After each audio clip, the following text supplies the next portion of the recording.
Live from the city that never sleeps.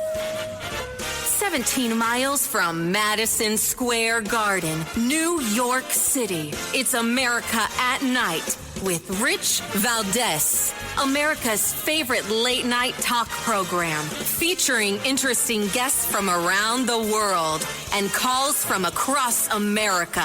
And now, here is your host, Rich Valdez.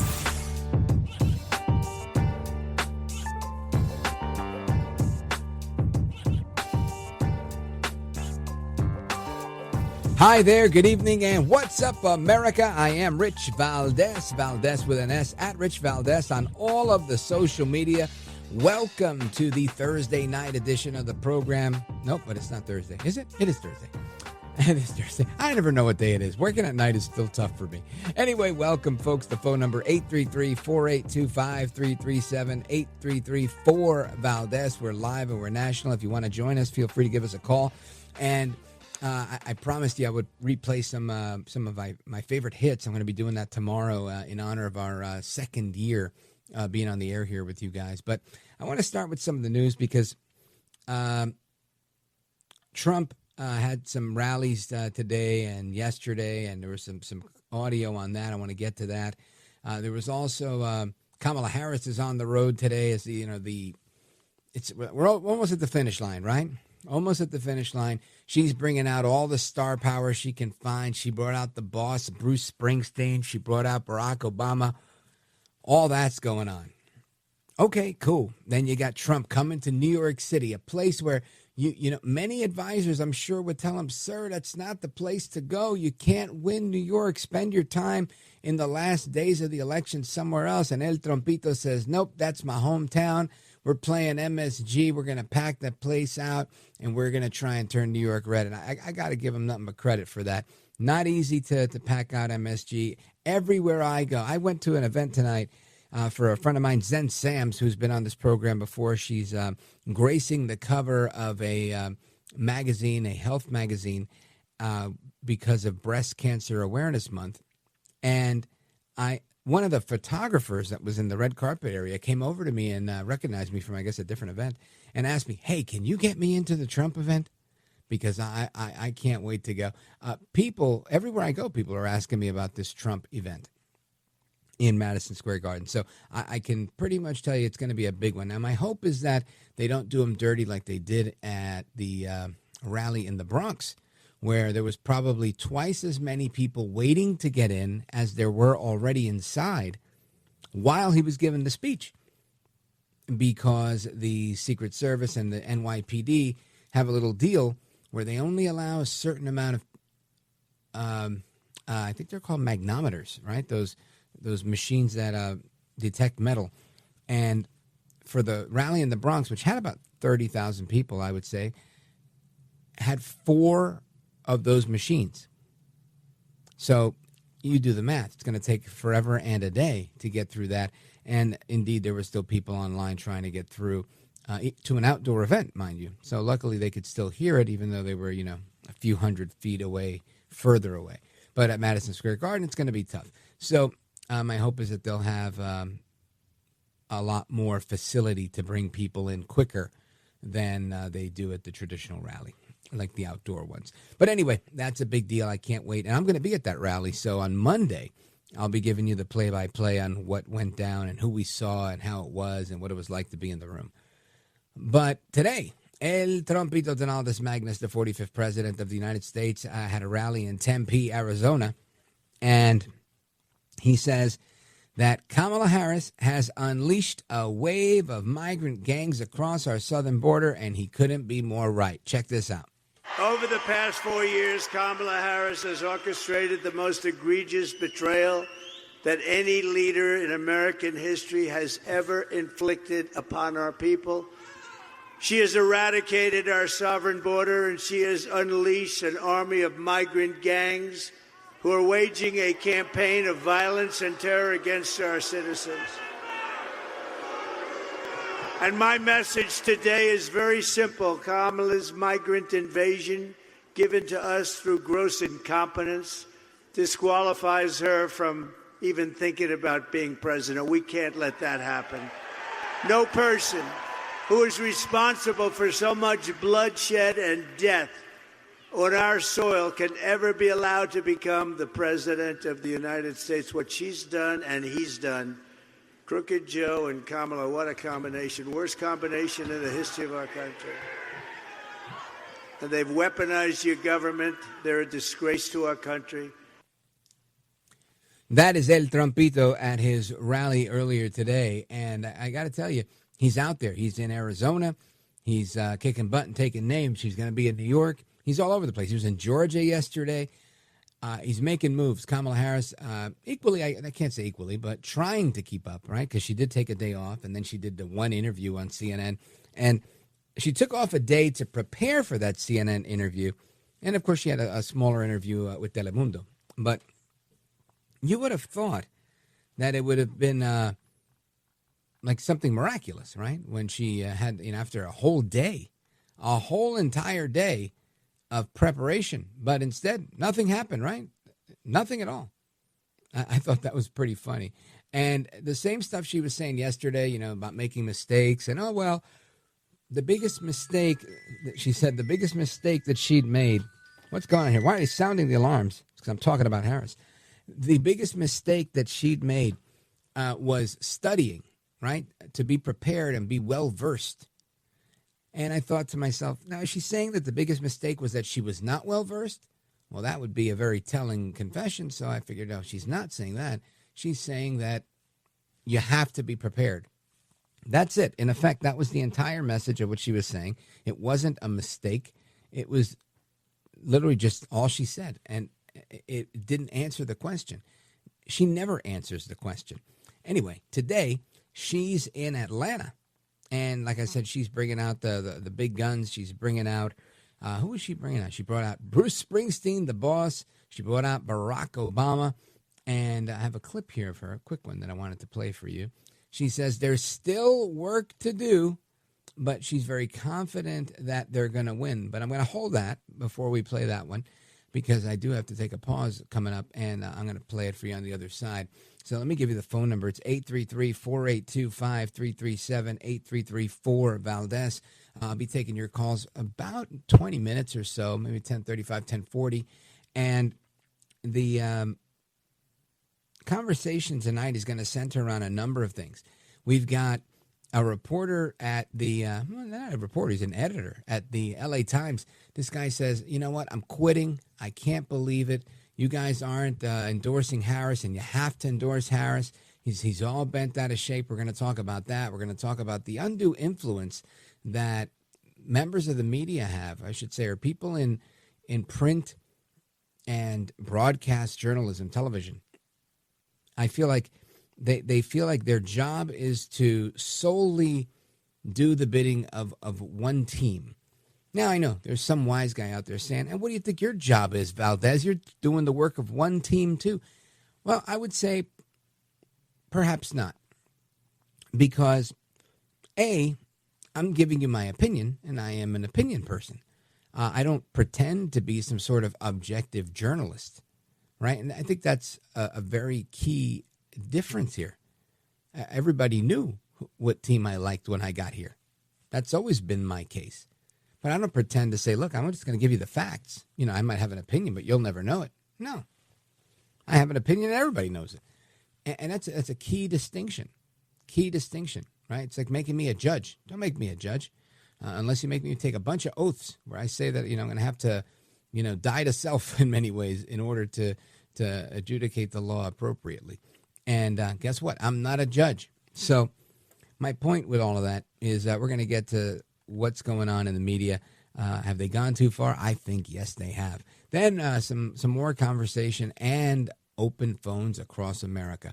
That's coming up in the third hour. So we've got a lot to do. Don't miss any hour of the show tonight. If you can, try to listen to every single segment because we've got a lot, and the show's going to move pretty quickly. A lot of really juicy audio that we've got today as well. Keep it locked right here. Don't go anywhere. This is America at Night with Rich Valdez.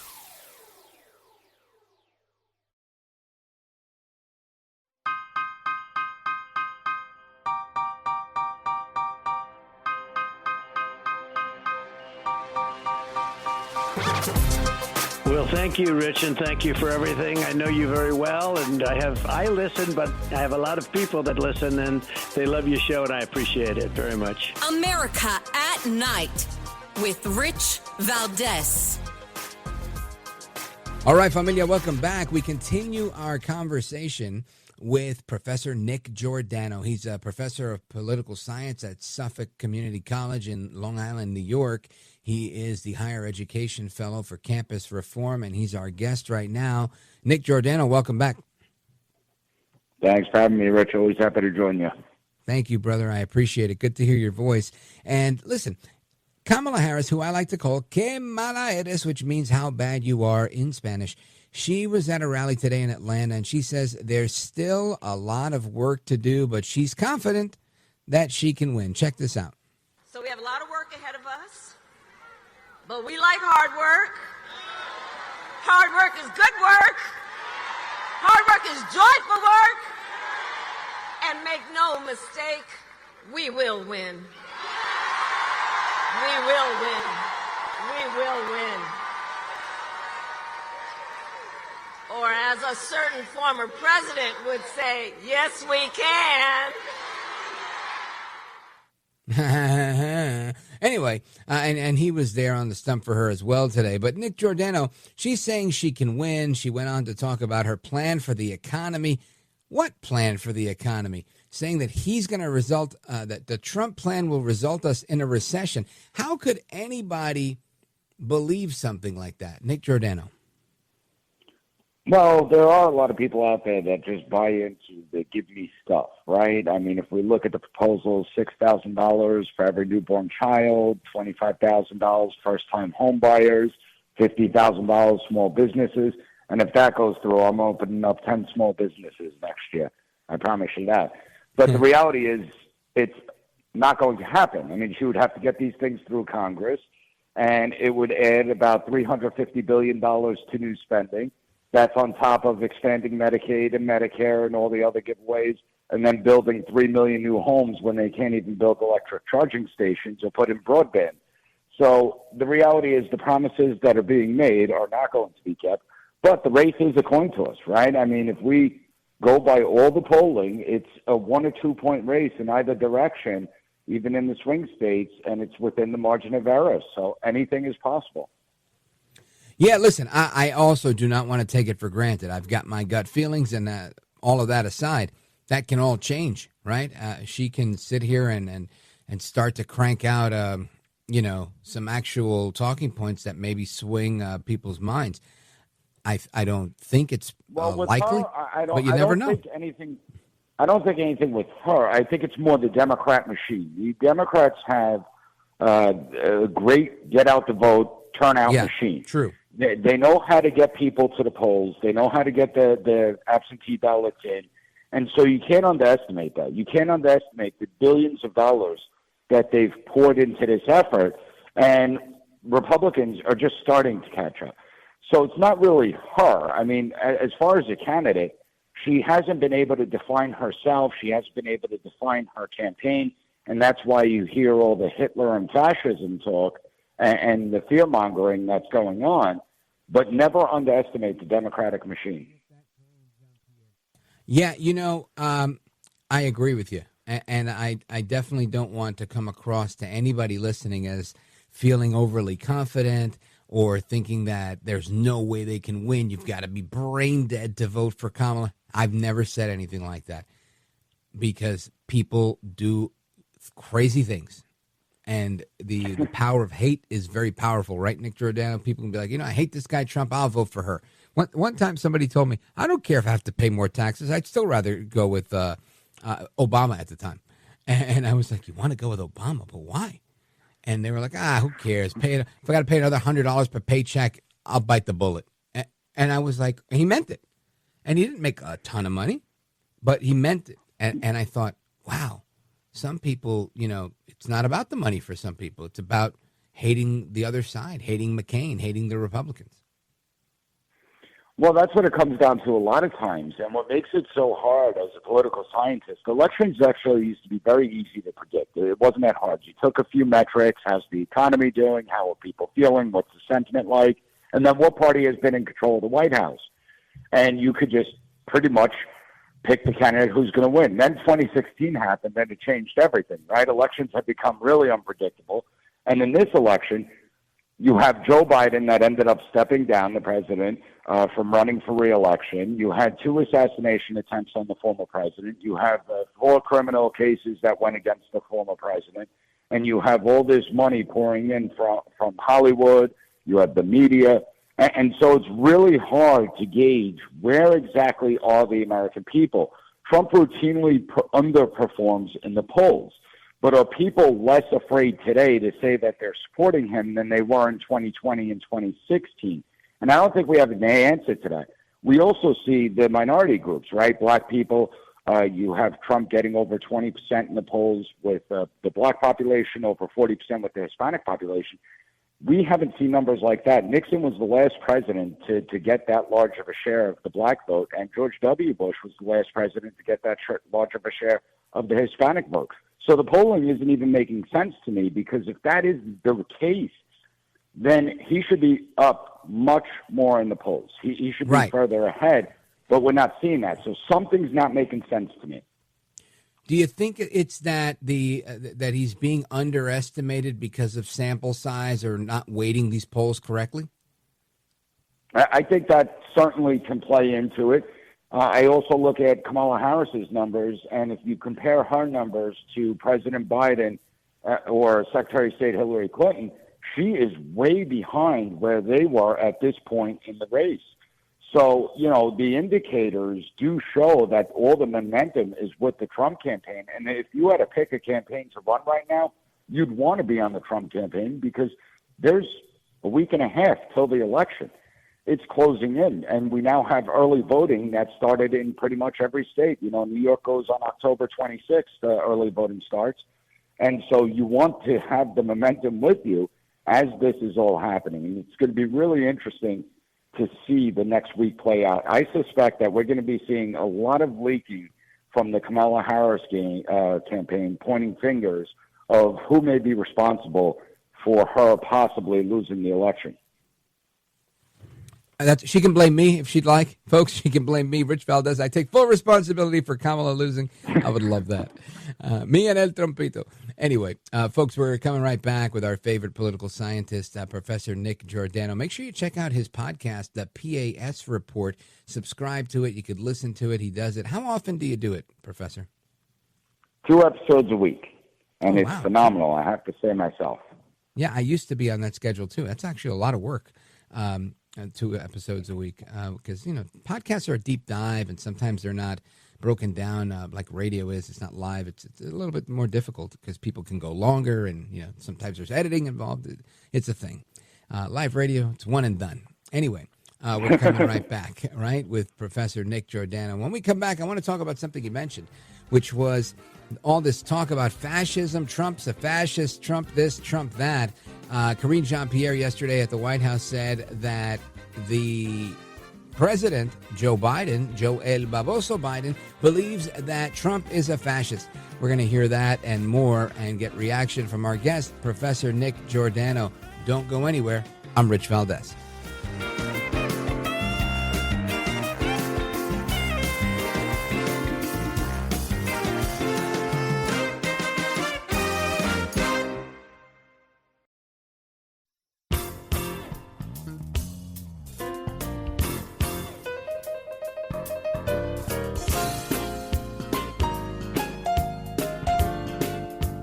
America at Night, your home for the best election coverage.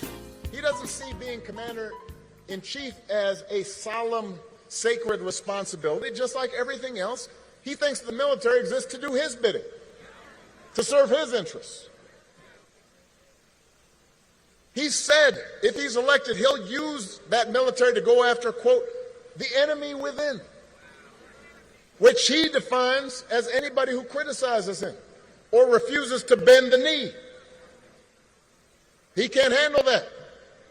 And unlike the first time, he won't have people like John Kelly around to stop him. He'll be surrounded by people who are just as loony as he is. and who will let him do what he wants.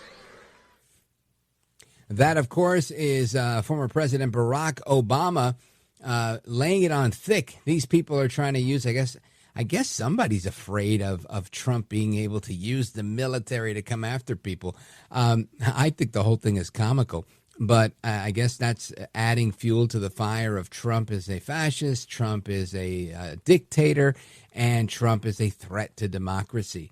Now, Professor Nick Giordano is our guest. He's the host of the PAS Report podcast. Make sure you check out that podcast and subscribe. While you're at it, subscribe to my podcast, too. That's called This Is America with Rich Valdez. And if you listen to the podcast of this show, that's Rich Valdez, America at Night. Lots of subscriptions. Make sure you check them all out and leave a 5-star review if you can. Now, while we're on that topic, I want to ask our guest, Professor Nick Giordano, professor of political science at Suffolk Community College. Nick, what do you think about this line of attack, this enemy within stuff? Well, it's actually not new. It's actually being recycled. So I guess everything else failed, right? They tried to see what could stick, and nothing has stuck. But if people go back, Nancy Pelosi called Trump and Republicans in Congress domestic enemies and the enemies within in August of 2020. So we could go back to then, and the Hitler references started shortly after Trump came into office. It's bizarre because we've had 4 years of a Trump administration, so we kind of know what it will be like. And the military was actually used less under his administration than other administrations. But it reeks of desperation. The joy card has went out the window, right? It doesn't seem like there's too much joy anymore. And now it's just let's instill fear in the people that this is the end of democracy. And I just want to say, I mean, this country is bigger than any one person. And if it's true that the country could fall with just one person, then we don't even deserve to stand at that point. But it's a joke. I mean, it's actually laughable at this point. We saw the report come out of the Atlantic of 4 anonymous sources saying that Trump was praising Hitler. Every single person that was there, their name is on record. They came out. They refuted the 4 anonymous sources. And this is just trying to change the trajectory over the last 2 weeks, maybe get Kamala some of that thunder back. Unfortunately, it's falling on deaf ears, and it is because of all the other lies and exaggerations over the past 7 years that we've witnessed. You know, Nick Giordano, it doesn't just stop with the desperation in Obama. And I got to say, I feel like Barack Obama is really losing some clout here. I think he used to have some swag. He used to be like, hey, look, I'm former president. I'm Barack Obama, and I'm going to endorse you. And I think it used to carry some weight. But in recent years, it seems like it doesn't have any weight. He doesn't really get anybody elected. And he sounds of anybody out there. At least Kamala Harris is like, I'm going to be unburdened by what has been, and I'm not going to answer any questions, right? But she doesn't sound scared to me. She sounds, stupid. If I don't want to use that word, but that's how she comes across. Barack Obama actually sounds like he's worried, like he's weak, like he's defeated. What's your take? Well, I think that people like the hope and change Obama. They don't like this new, dark, pessimistic vision that that he's pushing out there. And I think the Democrats did make a serious miscalculation. Before getting rid of former President Biden and doing a coup on him, they really should have thought through the process of figuring out a candidate. And if everyone remembers correctly, President Obama did not come out and quickly endorse Kamala Harris. He actually called for a primary. And when he was the last one to finally give his support to her, and I think that he feels that his name is on the line, that everyone knows him and Nancy Pelosi behind the scenes were the one that forced Joe Biden to step down from the ticket. And if Kamala Harris loses, there's going to be an enormous amount of blowback in the Democratic Party. I agree. And it doesn't stop there. It doesn't end with Barack Obama. Then you've got KJP. She's in the White House yesterday, doubling down, saying, sure, he's a fascist, and Biden thinks so, too. Listen to this. And to be praising Adolf Hitler is dangerous, and it's also disgusting. So just to be clear, when you said we do agree, President Biden believes that Donald Trump is a fascist. I mean, yes. We have said, he said himself. The former president has said he is going to be a dictator on day one. We cannot ignore that. So, okay, they want to mischaracterize things he's saying and taking them out of context. It's not the first time they've done that. But the bigger thing here, and I want you to speak to both the Hitler reference and B, this bigger issue where they're literally saying that he's Hitler when we've already seen what he can do in 4 years, and he was the most pro-Israeli president I think I've ever seen as long as I've been alive. Nick Giordano. Well, there's two things that are really concerning me. So the first one is we've already seen two assassination attempts on the former president. And this kind of rhetoric obviously is not helpful. You know, there's a lot of lunatics out there, and God forbid you don't want anyone doing anything stupid. But then there's a second thing that's really making me nervous. I'm actually going to cover it on my podcast next week, so everyone should check out the BAS report.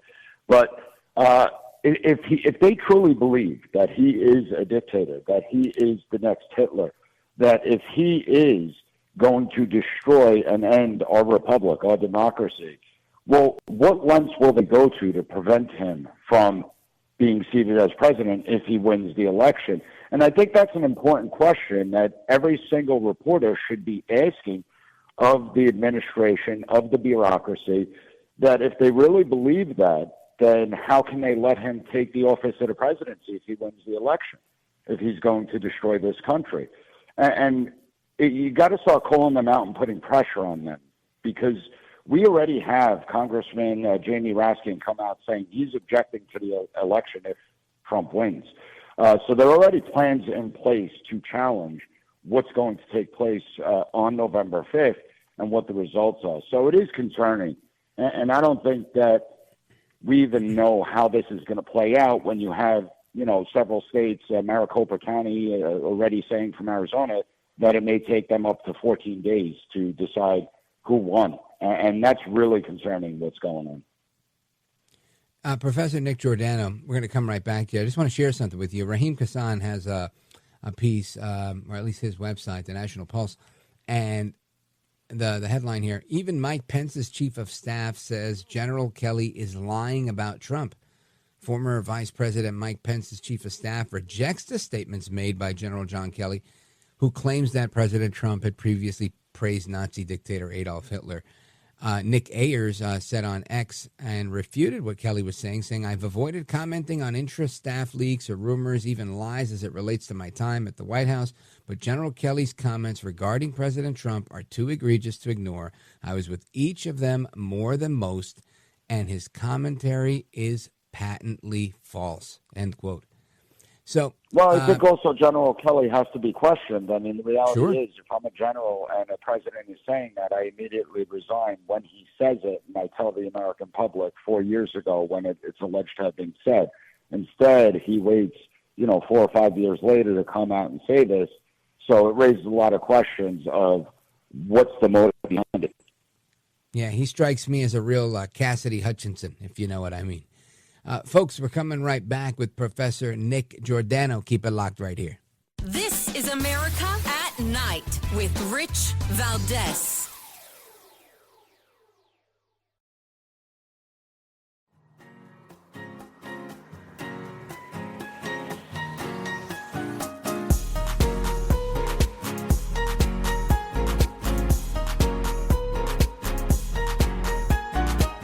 The best guests, the best opinions. This is America at Night with Rich Valdez. All right, amigos, welcome back. We continue our conversation with Nick Giordano. And Professor, there's so many people pouring across the border that were not born in this country, that are illegal aliens. And then you have somebody that was born in this country, who's born right here in the USA. They call him the boss, Bruce Springsteen. And he took the stage today for Kamala Harris, who I like to call Que mala eres. That means how bad she is in Spanish. And here's what he had to say. I want a president who reveres the Constitution, who does not threaten but wants to protect and guide our great democracy, who believes in the rule of law and the peaceful transfer of power, who will fight for a woman's right to choose, and who wants to create a middle-class economy that will serve all our citizens. There is only one candidate in this election who holds those principles dear, Kamala Harris. She's running to be the 47th president of the United States. Donald Trump is running to be an American tyrant. He does not understand this country, its history, or what it means to be deeply American. That, again, is the boss, Bruce Springsteen, beating up on Trump, and he's explaining why he likes Kamala Harris, or as he said, Kamala Harris, mispronouncing her name. He must be a racist. Nick Giordano, what do you make of his emotional appeal to the voters? Well, as a political scientist, I find this fascinating, right? Kamala's rolling out all the stars. She's rolling out, Bruce Springsteen, Eminem, Taylor Swift, Beyonce. She's got all of Hollywood behind her. She's got the music artists behind her, Oprah. And is that really connecting with the ordinary American? Does that really help the ordinary American pay for their groceries, pay their electric bill, fill up their car with gas? And does it really help her in her message that she's from a middle-class family? I didn't know if you know that, Rich, but she says she's from a middle-class family. And they took pride in their lawn. Yes, right? And we liked our lawns green. But when we're looking at it, so there you have all the stars behind Kamala Harris, and then you have the former president walking into a McDonald's, working for, a half hour, making some fries, handing out some bags of McDonald's. And yes, it was a staged photo op. That was the point of it. But he connects with ordinary people. And that's the amazing part. Do people really listen? Is someone going to go to a poll saying, well, Eminem and Bruce Springsteen told me to vote for Kamala Harris, so I'm going to go and cast my ballot for her? And I don't think the stars have what they once used to have. I don't think they have the microphones that they used to have. So I'm not sure how impactful this is. In fact, I think that some look at it as elitist, right? You have these billionaires and millionaires that are complaining, that are saying that you better listen to what we're telling you to do. You better go vote for Kamala Harris or it's the end of democracy. I was watching a panel from Lawrence Jones, I believe it was. It may have been on MSNBC, where black people were visibly upset at the way President Obama talked to them, saying, you got to vote for Kamala Harris. Basically, almost like the reiteration of Joe Biden's, you ain't black if you don't support me. So I think people are starting to look at it and they realize they don't like being dictated to like that. They want to be seen as human beings. They want their grievances to be acknowledged. They want the difficulty to be acknowledged that they're facing. And when you're telling them the economy is great, this is, the best economy that we've seen, it's on fire, well, that's a disconnect. They're not seeing what's going on with ordinary Americans. Yeah, no, I think you're spot on there. And the sway, in my opinion, isn't there. I don't think that they have that level of sway over the public. And and let's be honest, how many young people are listening to Bruce Springsteen at this point? Right. Well, I think they're not many. Listening how to many Taylor young Swift. people are listening to Eminem? Taylor Swift's a different one. Yeah, well, I think they're trying to cover all their bases, right? They're trying to cover, those that like hip hop, those that like rock and roll, those that like pop music. What they didn't get was the reggaeton artists, because that was, Trump had the market cornered with those guys. But it seems to me that it doesn't matter who they bring out. I remember a time when bringing out Barack Obama was the best thing you could do politically, and it didn't work. It didn't take root. So if you had to guess, how do you think this whole thing ends up? I'm not much of a predictor. I don't have a crystal ball. My hope is that Trump wins this thing with north of 300 electoral college votes, but your guess is as good as mine. Nate Silver says it's a 50-50, but he thinks it's going to Trump. What do you say? Well, I say this. So first, with the problem with Kamala, people vote for the candidate that's running. They don't vote for the surrogates. And I think that's Kamala Harris's biggest problem, because the surrogates outshine her. and that's going to be a problem. I don't know who's going to win. And what I will say, though, is this is an election that will tell us, has America moved to the left? Is America now a center-left country? Or is it still a center-right country the way it's been for quite some time? I think that's what this election will reveal. If she wins, then it's clear that the American public has certainly moved further and further to the left, and we're going down the direction of more government dependency, bigger government, the nanny state. If she loses, then it says that people want a leader. They want someone that's going to rein in the bureaucracy and begin to give the freedom, the liberty back to the people. I think that's what this election is about. Yep. Nick Giordano, keep it right there. I want to get your thoughts on just a couple of more topics on education. Nick Giordano, Professor Nick Giordano, is the Higher Education Fellow for Campus Reform. We're coming right back to talk a little bit of education. Don't go anywhere. This is America at Night with Rich Valdez.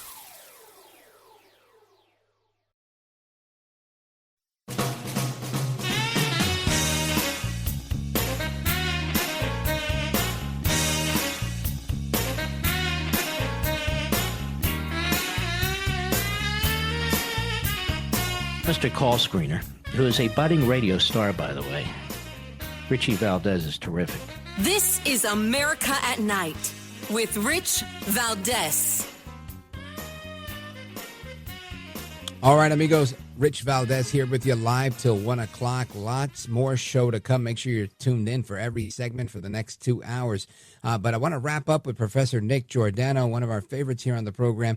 And Professor Nick Giordano, a lot of people know about your work because they see your op-eds and major publications all across the country. And you're always working on something new, especially with respect to your role as Higher Education Fellow with Campus Reform. Tell us what's going on there. Well, everyone should go to Campus Reform and check out the reporting that we've been doing because there's a lot going on in higher education. You know, a couple weeks ago, we wrote a report about a professor that basically said any males that don't vote for a woman should be lined up and shot. Now, thankfully, the University of Kansas pulled the professor out of the classroom and fired him. But the fact that a college professor even feels like they could speak like that in the classroom is ridiculous. And it's not the only incident. You know, we see this division and hatred being perpetrated throughout our society from the top to the bottom. And I think that we have to begin to stand up and speak out as Americans. We have to begin to look at American values once again, understand what the American identity is. And our higher education institutions have to be pressured to start going back to academic rigor, to merit, hard work, instilling students with the knowledge that they need so that they could become productive citizens within the country.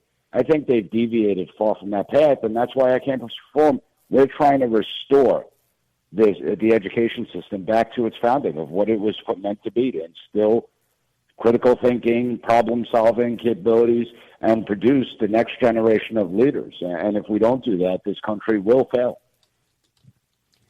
Nick Giordano, let everybody know how they find you and how they follow you. Everyone can follow me at PAS Report. They go to PASreport.com and check out campusreform.org.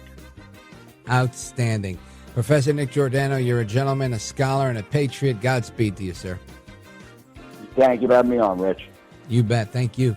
Folks, we come back. More conversation with Matt Purple and more scheduled in the next hour, plus some of your thoughts and opinions as well. 833-4-VALDEZ. 833-4-VALDEZ.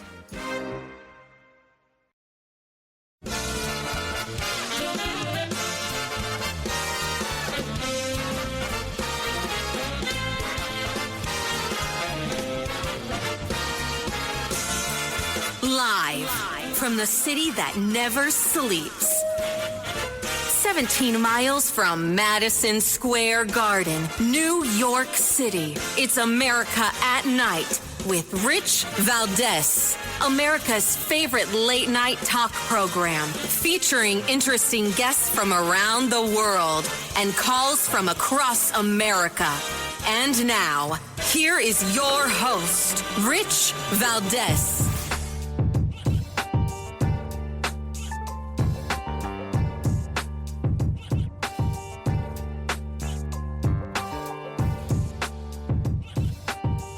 Hi there, good evening, and what's up, America? I am Rich Valdez, Valdez with an S, at Rich Valdez on all of the social media. Welcome to the second hour of the program. It is our Thursday night edition of the program. We're live, we're national, and here's the number, 833-482-5337, 833-4-Valdez if you want to join us. And I want to get into the news of the day and a lot of other topics that we have on the agenda. But, of course, I want to recap some of the stuff because Kamala Harris, or as I call her, Kamala Harris, she was at a rally today. She did a town hall last night. She had lots to say, lots to discuss. One of the things that she said tonight was, or last night, I should say. Was it last night or tonight? Let me see. Number 8. Last night. And I think we played it last night, but I got to play it again because this is just too good. Anderson Cooper asked her about what she's learned in these last 4 years, a mistake she's made that she's learned from. And listen to this answer. You've probably heard it 10 times today, but I really want you to double down on it because this is classic example of this woman, right? Of not answering any questions and never taking any accountability. Check this out. Is there something you can point to in your life, political life or in your life in the last 4 years that you think is a mistake that you have learned from? I mean, I've made many mistakes, and they range from, if you've ever parented a child, you make lots of mistakes too. In my role as vice president, I mean, I've probably worked very hard at making sure that I am well versed on issues, and I think that is very important. It's a mistake not to be well versed on an issue and feel compelled to answer a question. What does that mean? It's a mistake not to be, okay, granted, it's also a mistake to eat yellow snow, but did you do it? What did you learn? That was what he was talking about. Was that her roundabout way of saying, I'm in way over my head. I don't know what's going on. I don't know how to answer these questions. Or is that her trying to say, well, that's why I answer everything so well, because I'm really good. Like, I wonder, is this a situation where she has this hubris, this arrogance, perhaps, where she thinks that by filibustering and saying a lot of words, that somehow she sounds smart? Because, listen, I've been around that before. I have been in meetings. I remember I was once at a meeting with a friend of mine who was a teacher, and he'd taken a break from teaching and worked in the administration of a Republican governor in the state of New Jersey. And we went to a non-work meeting, but it was a political meeting at one of the places near the State House in Trenton, New Jersey. And I remember we went, and somebody leading there's probably about 20 people in this meeting, maybe 22. And the question they asked was very simple. They said, does anybody want to, raise any concerns for the group? And right away, in true meeting fashion, people, identify themselves like, oh, hey, John Smith here, X, Y, and Z company, blah, blah, blah. And I want to say that I think that, this thing is broken. Maybe we should fix it. But that's not how it goes. I mean, the way it really goes is, good afternoon, ladies and gentlemen. My name is John Smith. I'm the president of the John Smith Society and John Smith Enterprises. I also have a side business at John Smith Travel Agency. If anybody needs traveling help, I can help you with that as well. And by the way, johnsmith.com. And I want to say we've got a real problem here, folks, because not only is this broken, but it's been broken for ages. And the leadership of this group, while no disrespect to you, you've done nothing to fix it. And nobody's proposing anything. And what we ought to do is really just talk about this problem for the next 5 minutes while I continue to tell you about, my John Smith Enterprises. And people take these moments to pontificate as if they are the smartest person ever created and just pointing out all of the problems that exist with no possible solution while trying to shamelessly self-promote themselves. Now imagine going to a meeting where 20 people feel the need to talk and one-up the guy that went before them. Crazy, right? Well, I've been around that. And I remember the guy, my teaching buddy, he turns to me and he's like, what's going on?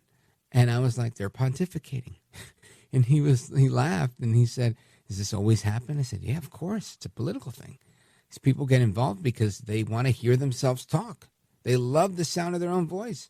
They should have gotten into talk radio like me, but they didn't. So there are people that do that. And I'm wondering, is Kamala one of those people? Is she one of those people that thinks that the more she speaks, the better off everyone is? It's a blessing to hear her. Now, look, I don't believe that about me. And that's literally my job, right? To entertain and to inform. I just don't think she's great at it. I think Trump is great at it. I could listen to, if Trump had a 3-hour radio show, at the end of the show, we'd be calling and go, come on, give us another hour. Come on, please. Right? There's days where I feel like I have another hour in me, but most days I'm tapped out. Trump could go on and on and on because he's funny, he's animated, he's got so many stories, he has a lot of experience. That matters. Kamala Harris doesn't have all that. She lacks a lot of depth in her personality. She's not very humorous. She has her nervous laugh, what they call the cackle, the Kamala cackle. And I just don't think it's the way. I really don't think it's the way. But she says you got to be well-versed, and not being well-versed is a mistake. Well, ma'am, everybody's seen you make this mistake. We've seen you. Now, there was a couple of times where she was able to shine in some debates and get a couple in. But for the most part, she doesn't look like she knows what's going on. She doesn't look like she's in charge. You've got to be in charge, right? And she's not it. She's just not it. Anyway, that's my thought on that. Now, I wanted to go to number 11. This is a good one, too. Also from the CNN town hall.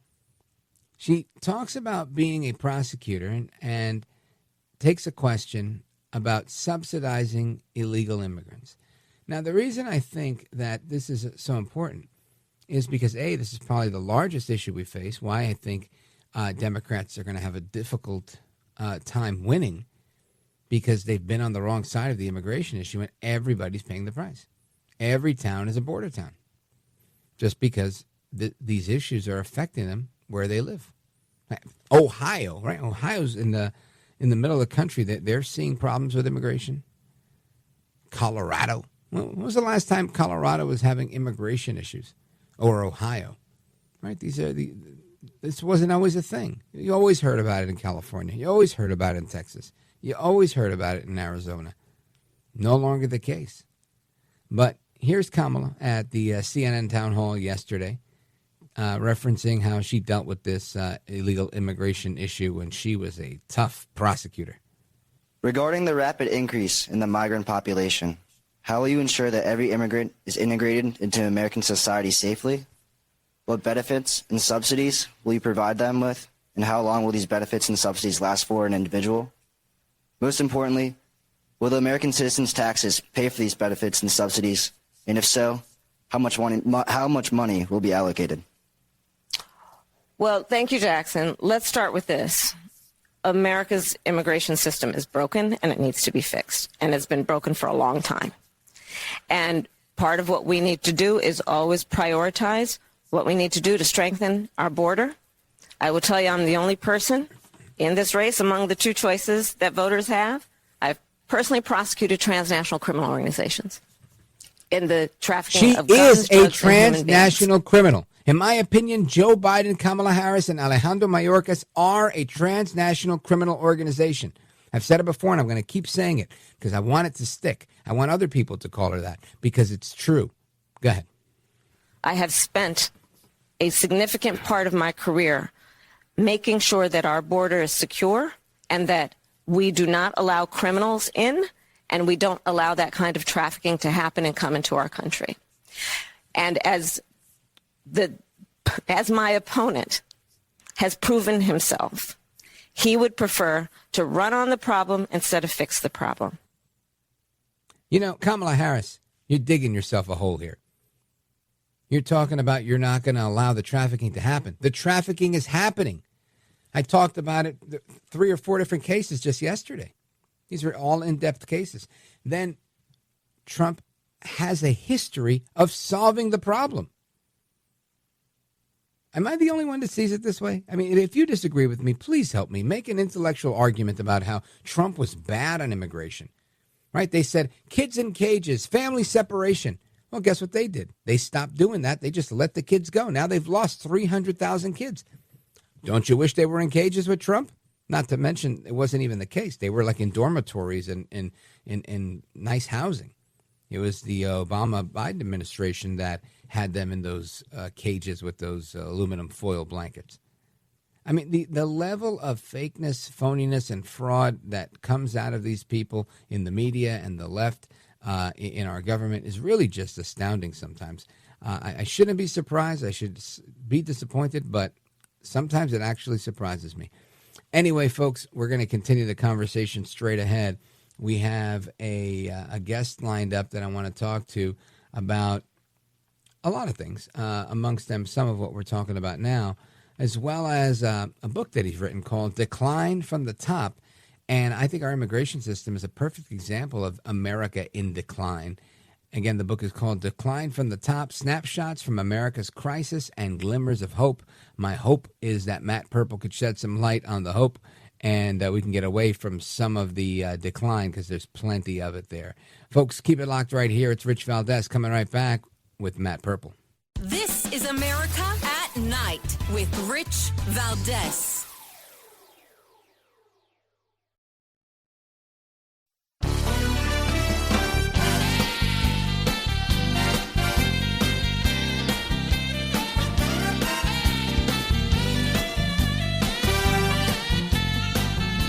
America at Night, your home for the best election coverage. Just recently, a study came out from Arizona Christian University showing that 32 million Christian Americans will not be going to the polls to vote this year. If you could share a final message to those Christians to encourage them to go to the polls, what would your message be? Well, you know, it's interesting, Matthew, that if you look over the last 30 years or so, for whatever reason, Christians are not tremendous voters in terms of percentage. If they were, we'd never lose an election. We wouldn't have had these people in office. We would never lose an election.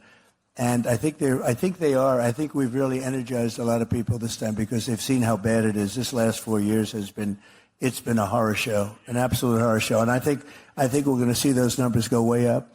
I'm almost sure of it, and I'm even hearing that from statistically, because you see what's coming in. And by the way, record numbers of votes are coming in, so that's supposed to be a good thing for us, and we have to make sure. Too big to rig. We want to make it too big to rig, right? That, of course, is Donaldus Magnus El Trompito, the 45th president of these United States, Donald J. Trump, at a town hall in Georgia just last night, saying we would never lose an election if more Christians voted, and that's a glimmer of hope. And it's that glimmer of hope that I want to talk about. The book is called Decline from the Top, Snapshots from America's Crisis and Glimmers of Hope. The author is Matt Purple. He's a journalist who's written for The Spectator, The American Conservative, National Review, The Washington Examiner, and other magazines and newspapers. And he's our guest right now. Matt Purple, welcome. Rich, thank you for having me. I appreciate it. You bet. So let's get into these glimmers of hope, and Trump kind of just alluded to some glimmers of hope. And I like the title of the book, which is, I think that's exactly where we are, right? We're in decline from the top. We were once the top in education. We declined there. Then we were the top in higher education, and we still kind of hang tough there. But we've seen the state of higher education in our country, nothing to brag at. And so many things are suffering, not just under this administration, but yes, under this administration as well. And here we are, and most people don't write about the negative. And if they do, it's a single problem. They propose a solution, and it looks like you're doing the same. But decline from the top really sounds like a great way to look at it, because I feel like that's really what America's facing, isn't it? Yeah, I grew up in the 1990s, which was kind of the inception of this book, because back then everybody thought we were number one. You know, everybody was very proud to be an American. We'd won the Cold War, the Berlin Wall had come down, and a lot of us back then grew up with this very strong sense of patriotism, this sense that we were very lucky to be living in the United States of America, the number one country on earth. And if you and there were polls back then showing that people were very positive about the future. It was a very optimistic time. We were truly on top, both psychologically and in terms of just physically. And you fast forward to today, and the perception is the exact opposite, right? Everybody's bummed out about the future. Everybody thinks that the country is in decline. There's polls that find people don't even think we may soon cease to be a democracy. Like, that's how depressed they are. That's how just pessimistic they are. So there's a lot of gloom out there, and I think a lot of that gloom is justified given where we are. And it's kind of hit a nadir during the Biden administration. I mean, things have gotten palpably worse, and inflation alone, I think, has really made a real difference in people's lives for the negative. But I also don't think that we're finished. I don't think that this is uniquely bad. I don't think that we should just give up on America entirely. I don't think that, we are definitely going to fall all the way down. I think there are glimmers of hope, and that's what you have to kind of hang on to. Matt Purple, I like what you're saying. And for the sake of the listener out there that thinks that you're blowing smoke, I'm going to pose the question this way. Sure. Why should we have a glimmer of hope when there are so many people out there absolutely convinced that the floor is going to fall out from beneath us, the dollar is going to crash, America is going to cease to exist as a constitutional republic, our democracy is over, Trump might win again, and all sorts of doom and gloom could occur? What do you say to that person? I'd say to that person, well, look, we're still the most powerful country in the world. We still have the largest military in the world. We still have the biggest economy in the world. If you look at economically, we're actually doing relatively okay compared to a lot of Western European nations, compared to the Canadians, for example. We have a housing crisis at the moment, but it's nothing like what you see in Canada or Australia or some parts of Europe. We have a problem, a big crisis on our southern border. But we are generally a secure country. There's no physical army that's going to come marching in here anytime soon.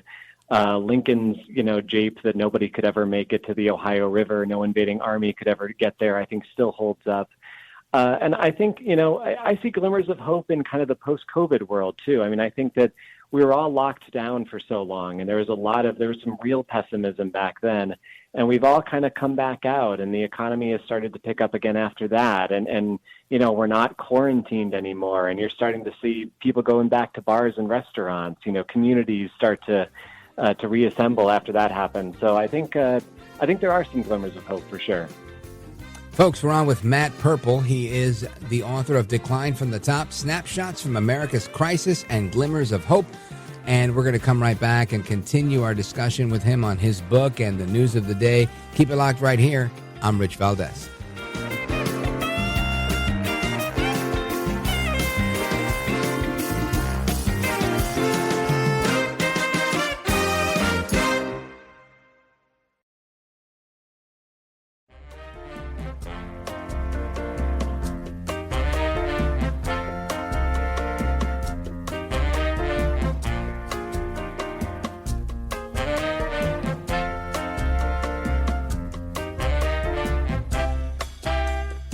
Listen to you, Rich, all the time. America at Night with Rich Valdez. The contrast couldn't be greater. The choice could not be greater. The stakes could not be higher. But I have to tell you, what a privilege to be in this moment. They are going to write about Americans who stood up in this moment and said, hell no to this, the tendencies of totalitarianism and the division and the racism, the hatred, the misogyny, everything else that goes with that. You're going to get asked, when you're my age, what did you do? And your answer is, I did every damn thing possible to win that election. Everything damn possible. Mind your damn business. That's Tim Walz, the governor of Minnesota. Few people. I could listen to Kamala Harris on loop for days on end rather than hear this man's voice. And that's saying a lot. But he says that we have to stand up to totalitarianism, division, and racism. That doesn't sound like a glimmer of hope to me. I want to go back to our guest and get his reaction to that. Matt Purple is the author of Decline from the Top, Snapshots from America's Crisis and Glimmers of Hope. Matt Purple, what do you think of Governor Walz's comments? I'm curious as to what totalitarianism he's talking about, what exactly he's crusading against there. Tim Walz is the guy who said that he didn't believe that you had the absolute right to free speech, that free speech could be curtailed if it was considered hate speech or something like that. That sounds pretty authoritarian to me. I mean, I'd just be curious to know what exactly he's talking about there when he talks about authoritarianism and totalitarianism. Yeah, it's clear to me that he's talking about people like me, people like Donald Trump, and those that support that, because just to double down, I've got 20 more seconds of this. This is number 20 here. Tim Walz at the same rally today telling college students that Trump is going to round them up using the military. Listen to this. Look, I don't say this lightly because I didn't, in my 60 damn years, I didn't think I'd ever see a candidate for president praising Adolf Hitler's generals or talking about using the military against their enemies.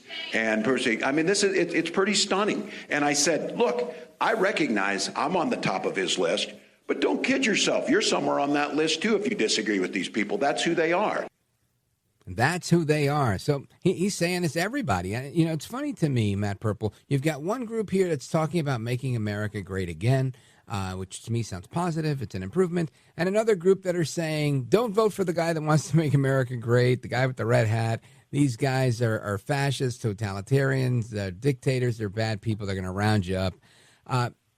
The rhetoric is incredibly heated, and I don't think it serves any benefit to the body politic, Matt Purple. Yeah, and Trump is always attacked for his rhetoric, and sometimes fair enough on that. But here you have a candidate for vice president of the United States who's saying that his opponent is literally going to round him up, is going to have the military round him up and round up the people in his audience. I mean, I'm trying to think of a precedent for that anywhere in American politics. I can't come up with one. That's astonishing. And again, it would just be fascinating to know where he's getting that from, what quote he's going off of that caused him to say something like that. It's not, this is the kind of climate that we're in right now, but it's not. It's always blamed on Trump. It's always seen as so one-sided, and people like Kamala Harris and Tim Walz get away with this kind of incendiary stuff over and over again because the spotlight doesn't get put on them in the same way.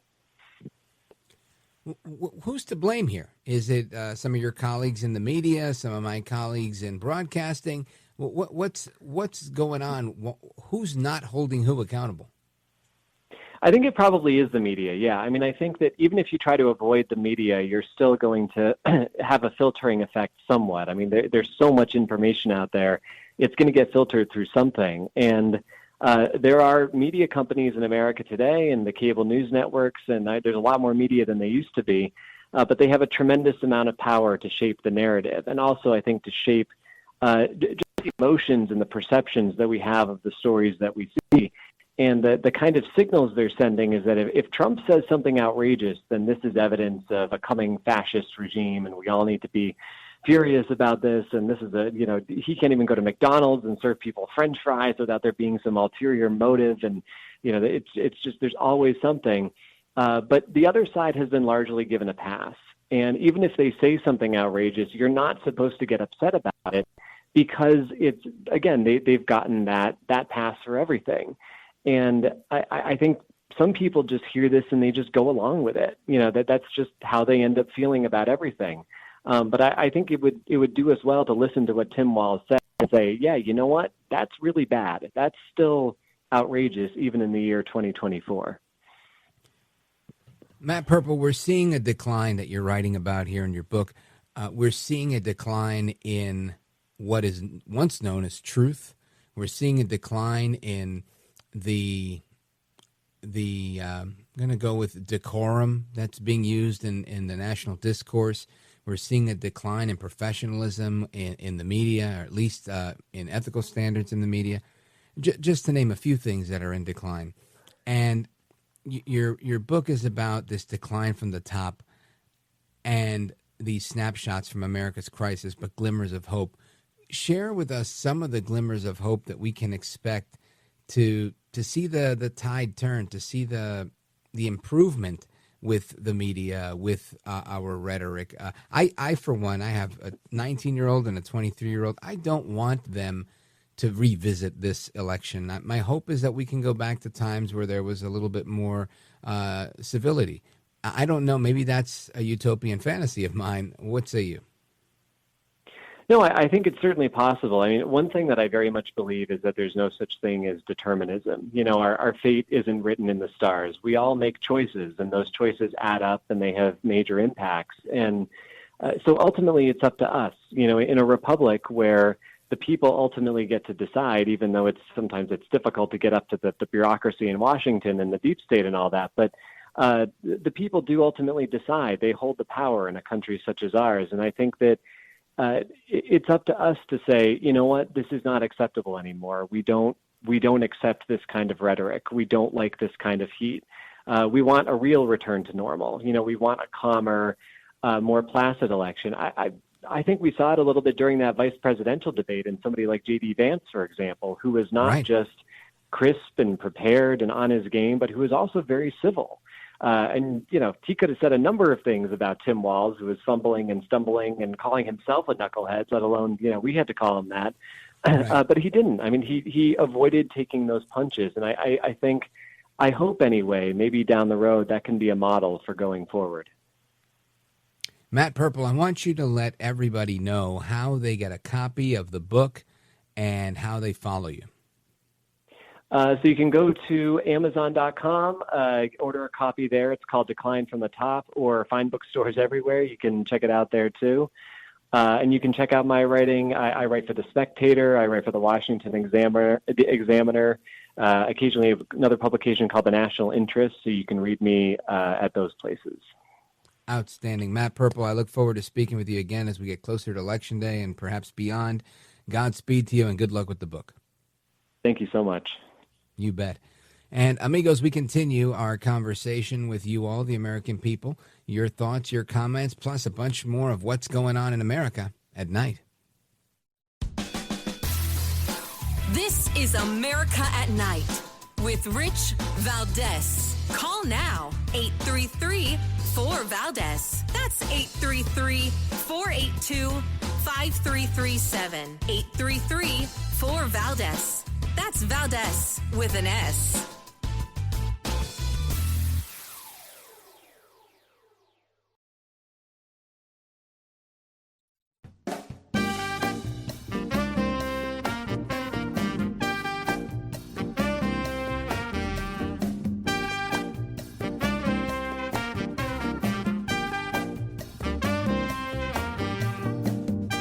Call now, 833-4VALDEZ. That's 833-482-5337. 833-4VALDEZ. That's Valdez with an S. All right, America, welcome back. And I got a clip of audio I want to play for you. I saw it earlier today on social media. This is the Canadian psychologist, Dr. Jordan Peterson, and I think this guy's a pretty brilliant fellow. He's definitely one of the bigger thinkers, I think, of our modern age. And he sat down for an interview with Piers Morgan, and he's discussing his thoughts on the 2024 election. And I think he nails a couple of pretty good points. Check this out. Well, if I could vote in the American election, I would vote for Trump. I don't trust Harris. Now, do I trust Trump? Well, he was president for 4 years. Like, look, the best predictor of someone's future behavior is their past behavior. If you're trying to hire someone and you have documented history of their efforts in precisely the domain that you're attempting to hire for, and the evidence is clear and valid, you use that in favor of all other predictive, what would you say, predictive markers. So I think it's more appropriate for me as a clinician who knows the psychometric literature to point out that independent of Trump's personality, which tends, by the way, to be a relatively weak predictor of behavior, It's intelligence that's the best predictor, and then personality. We have a documented track record. Okay, so what do we know about Trump? Well, as far as I'm concerned, we know this.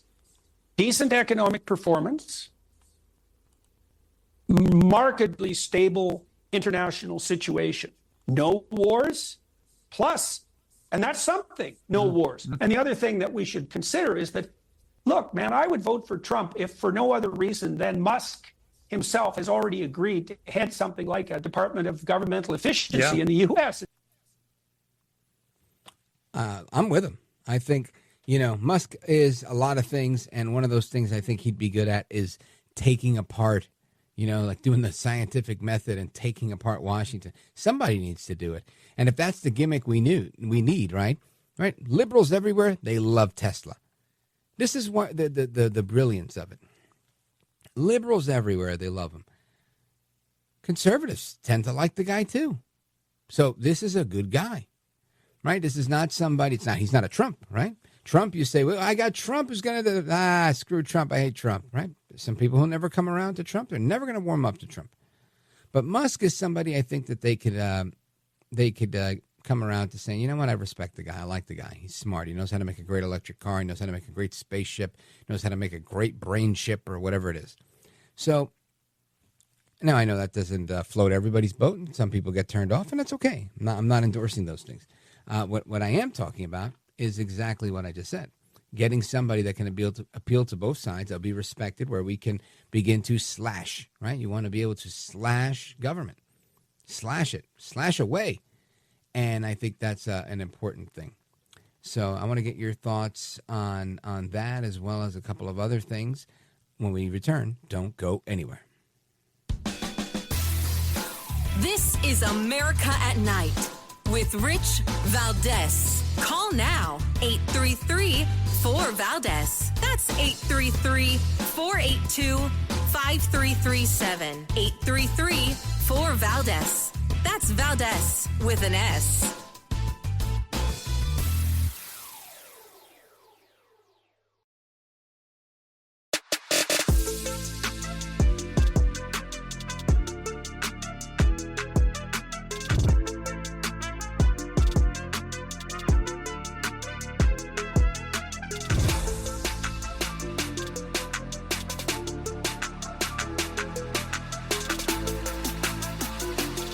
This is America.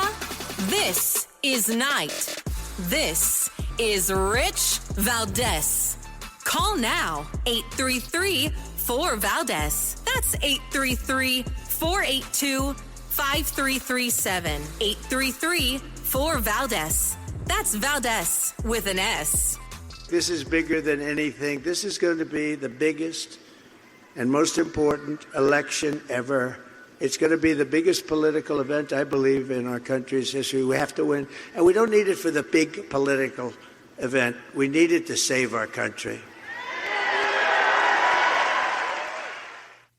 That, of course, is Donaldus Magnus El Trompito, the 45th president of these United States. And I think I agree. And I agree not because of the hyperbole or anything like that. I agree for one simple reason.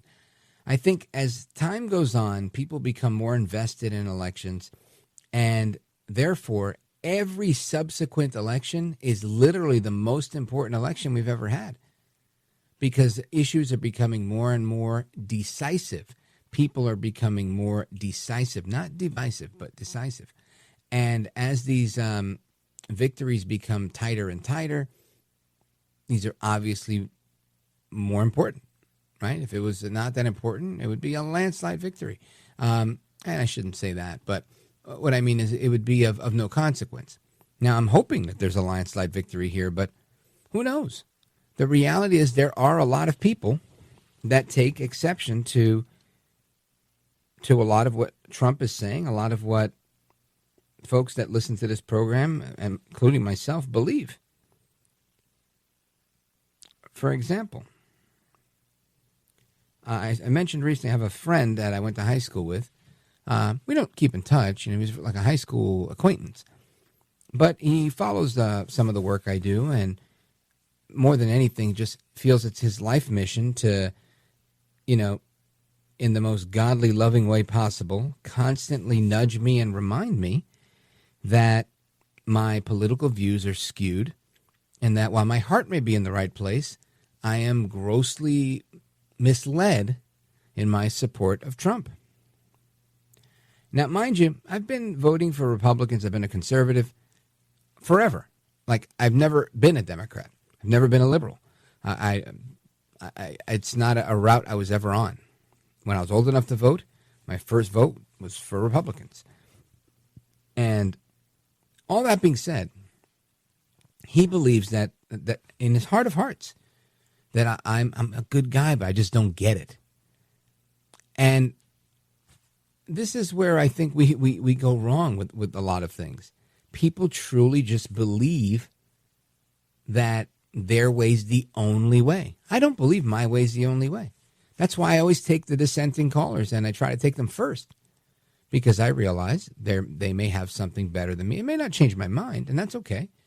But it's important to, I think, at least listen to what they have to say. So anyway, that's my thought on that. I don't know that we can convince people that can't be convinced, is I guess the point that I'm making. But I want to hear from you guys on the most important election. Let's go to Joplin, Missouri, KZRG. Larry, go right ahead. You're on with Rich Valdez. Rich, thank you very much for taking my call. This is actually the first time I've ever made a call to the radio stations that I listen to normally. Love what you do. I'm honored. Right, so something came to mind the other day about how maybe Trump can draw attention to there's a possibility that illegals are voting for him, and maybe in some way to like address this to the public, and perhaps it would draw attention to it. So like they would it would entice the left to possibly clean up the registry. It's a shot in the dark, but it was just something that came to mind the other day. It seemed kind of brilliant. So I thought I'd take I get it. You want to reframe the narrative and get them to react. It's actually not a bad idea at all. I don't know that it'll work because I think they know what they're doing, but it could, right? You never know. If Trump were to get enough traction, right? Because that's the thing.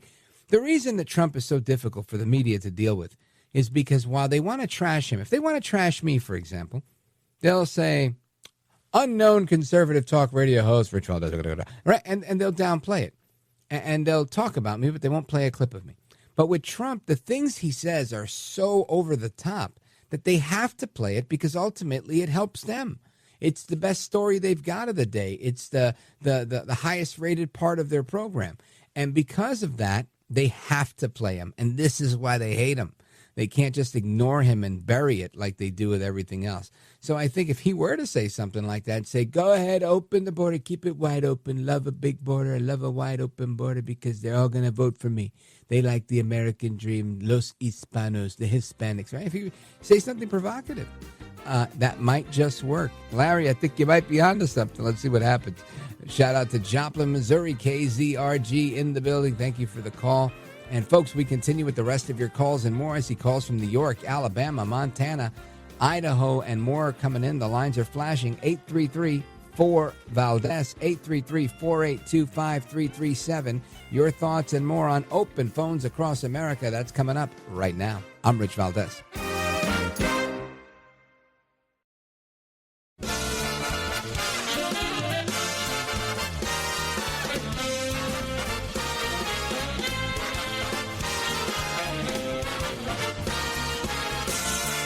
Live from the city that never sleeps.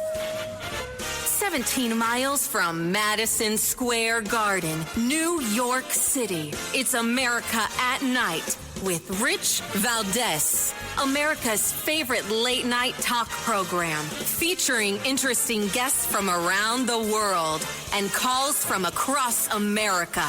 And now, here is your host, Rich Valdez.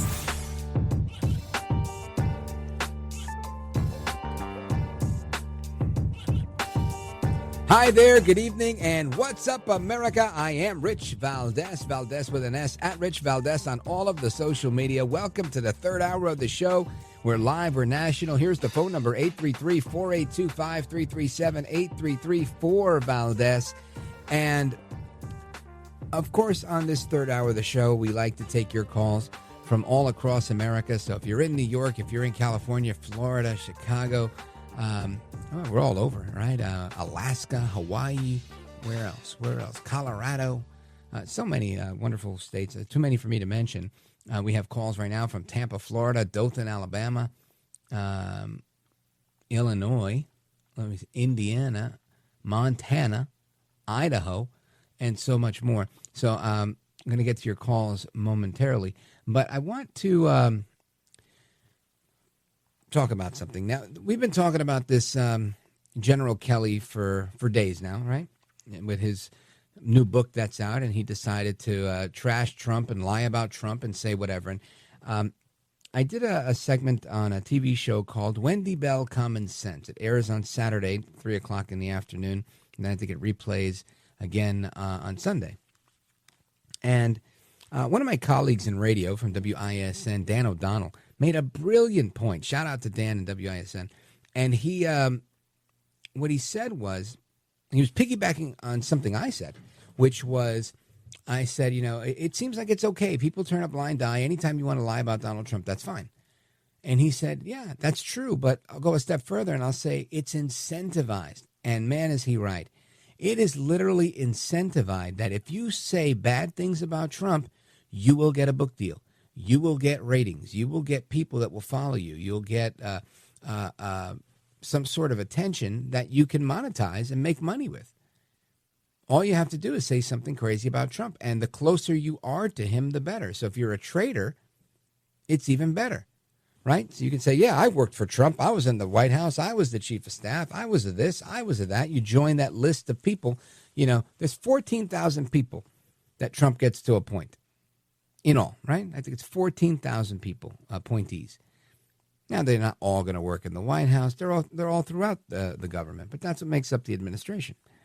And when you look at the amount of people, 30 people, 20 people that are saying, I worked for Trump and he's bad and he's this and he's that, not a single one of them quit a week into the job, right? I think the first one to go, and I might be wrong on this, but the first one I saw go was Jeff Sessions. I haven't heard Jeff Sessions say anything majorly critical of Trump. And again, I don't care if he criticizes Trump. I don't think even Trump cares if he gets criticized. The point is, nobody said, I'm quitting here. Because why? Oh, because this guy's nuts. This guy loves Hitler. I'm out of here. Nobody's done it. In fact, all these guys waited till the very, very end to stomp their feet and then say, well, I'm leaving. Probably because they were getting fired. Right between Election Day in November and January 6th in January. That's when everything went down, the transition time period. So, that was time to jump ship anyway and find a new job. Really just so interesting to me that these people, and they realized, who's going to hire me now? Nobody wants me now unless I say, you know what, I had it all wrong, folks. This guy Trump, now that it's all said and done, here's the truth about Trump. Nobody cares about your truth about Trump. You're a liar, you're a fake, you're a phony, and you're a fraud. I believe General Kelly is all of those things. And recently when they were talking about Trump, he hates the military, suckers and losers, somehow somebody made a comment about Trump in treating people from the military poorly.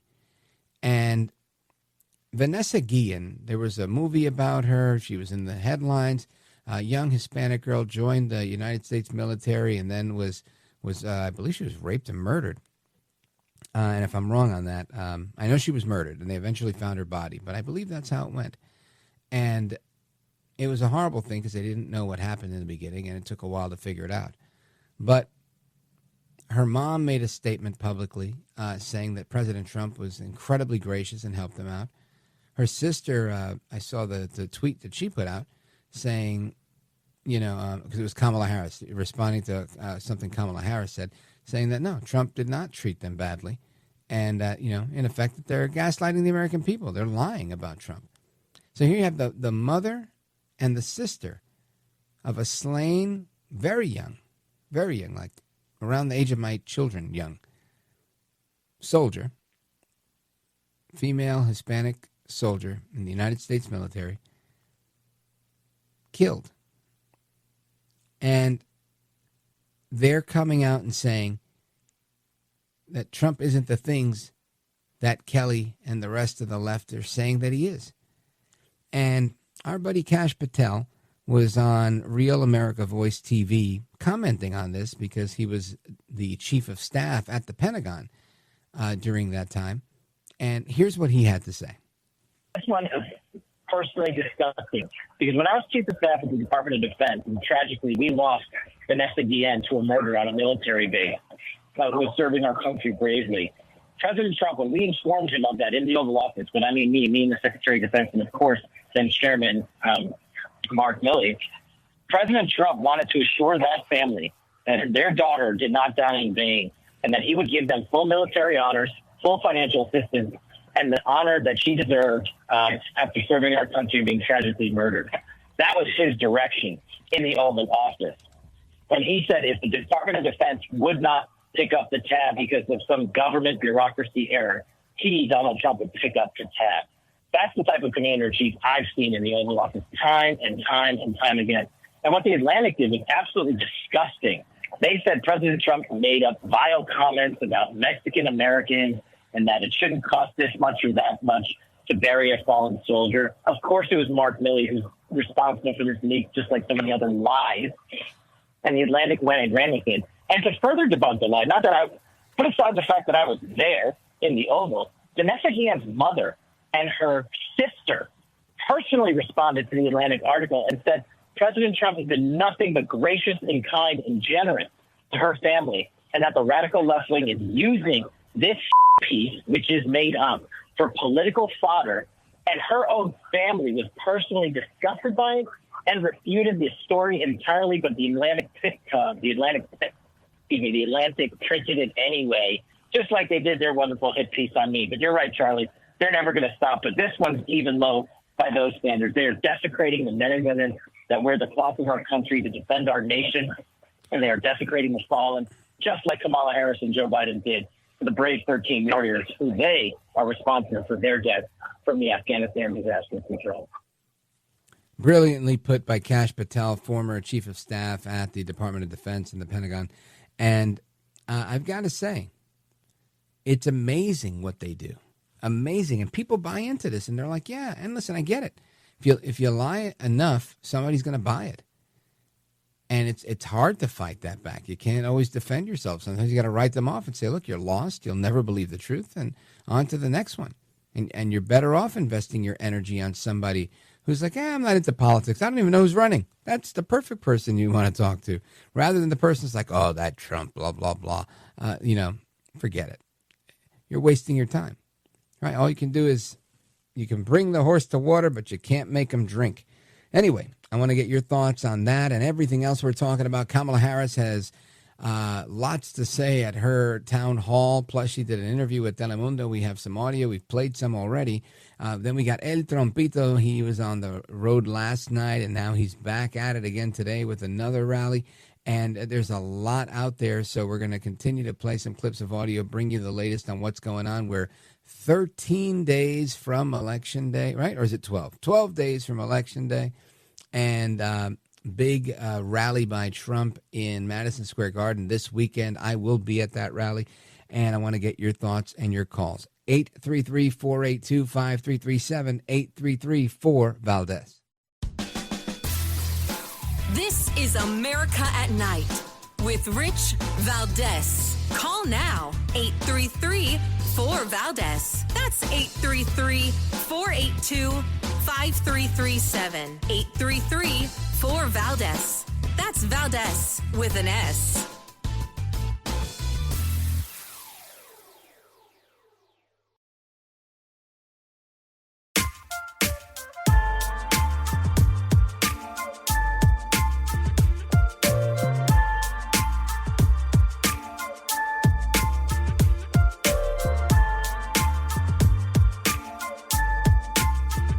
Rich Valdez, who, again, will do a fine job, and I know you'll enjoy listening to him. This is America at Night with Rich Valdez. Call now, 833-4-VALDEZ. That's 833-482-5337. 833-4-VALDEZ. That's Valdez with an S. And I will rescue every town across America that's been invaded and conquered. These towns have been conquered. And we will put these vicious and bloodthirsty criminals in jail, or we'll kick them the hell out of our country as fast as we can. Kicking them the heck out of here is right. Let's go to the phones. 833-482-5337, 833-4-VALDEZ. I want to check in with Eduardo, calling us from Tampa, Florida, streaming the show, richvaldez.com. Eduardo, go right ahead. Yeah, Rich, thank you for taking my call. Well, yeah, we got this caravan coming in up in the north because these Panamanian troops are not holding these people in the Darien Pass. And if you notice, the stock market, too, is going down. I saw IBM, Honeywell, Boeing, because of the strike, are not doing so well. So the Democrats are going to blame the Republicans if we have a recession, which is absurd because they've been in power the last 3.5 years with the Biden-Harris administration. So they're the ones that are going to be taking a hit. They're only not taking a hit because they're taking cover from the media, which is unfortunate. Yeah. Well, listen, it seems to me that every 4 years, there is always a huge surge for the border right before Election Day. Remember when Trump was coming into office? There were people hanging off the tops of the trains and hanging off the top of every truck that was coming in. It was thousands and thousands and thousands of people because they realized this might be our only shot. This guy might win. And if he wins, it's not a free-for-all anymore. So I think you're going to continue to see these surges come in, and it's going to be tough. Now, I think the economy is going to be all over the place. If Trump gets in, it does better. If Trump does not get in, historically, when Republicans win, we see a surge in the market. When Republicans don't win, we usually see a little bit of a tightening, a little contraction, because people are, I guess, a little more concerned, and the policies that are pro-growth and pro-wealth creation aren't as strong with Democrats. And that's being incredibly generous. So I think that's the other part of what you were talking about. But you're right. They're rushing in before Trump gets in because, man, God forbid he wins, then they're kicking us out of here. Eduardo, thanks for your call, brother. I appreciate it. God bless you, man. And shout out to everybody listening in Tampa, Florida. I want to continue. Let's go to JW calling us from Dothan, Alabama. WDBT. JW, go for it. Gonna stop, Brother Rich. Listen, real quick. Yes, sir. I've been hearing some stuff about Arizona saying it could be 14 days before they're JW, ready. it's tough to hear you. I don't know if you're talking right into the mouthpiece or if you're on a Bluetooth device, but I can't really make out what you're saying. Can you hear me now, Rich? Sounds the same. Let's put him on hold. Let's go to Woody, Lake County, Indiana, calling us from WLS. Go for it, brother. Hello, Rich. Nice to have you on the air again, and thank you for taking my call. I am a Democrat. Yes, sir. In the past, I've been an elected Democratic Party precinct committeeman, and I've been an elected delegate to the state convention of Democrats. And I am for Trump. One of the reasons I'm for Trump is because the first thing he did when he got into office, January 2017, he killed a Pacific Rim trade treaty, which would hurt all American workers. And I started to think, he really cares about working people. And Kamala Harris and the others in the Democratic Party that are running it are really for the rich people. She raised $300 million in 10 days in July. You don't raise that much money that fast on chicken dinners and spaghetti suppers. So she's got rich people backing her and not the common people. And I'm a Democrat, and I decided to record videos on that I think will affect Democrats, that I give the reasons for voting for Trump from a Democrat's perspective. And if your people want to watch them, they're at citizenwoodrow.tv, citizenwoodrow.tv. All right, perfect. And listen, I appreciate it whenever a Democrat joins us and says that they're, seeing it the way it is, because ultimately this is where it's at, right? Americans have to band together to do the right thing, and the right thing is not que mala eres. Thank you for your call, Woody. Let us continue. I want to go to Frank calling us from Evergreen, Montana, WHIZ. Go for it. No, excuse me, it's KOFI. KOFI. Oh, we have a call screener that's falling asleep at the wheel there, Frank. Oh, by the way, on sleep, you remember the pillow guy? He had that, Greenland special deep state pillow with 5 levels of brainwave. You mean my buddy Mike Lindell? Yeah, and you can get into lucid dreaming with that delta sleep. You have to shut the radio off late at night so you get the full effect. I don't think we're talking about Mike Lindell. Nobody should turn off their radio late at night. Frank, what's going on here? Well, I think if you did, you could actually see in the future and see that it's a landslide election. She's going to lose. And she's showing right now she can't handle the stress. Anyway. Well, I don't want anybody turning off their radio. I want you could see right into the future right here on this show.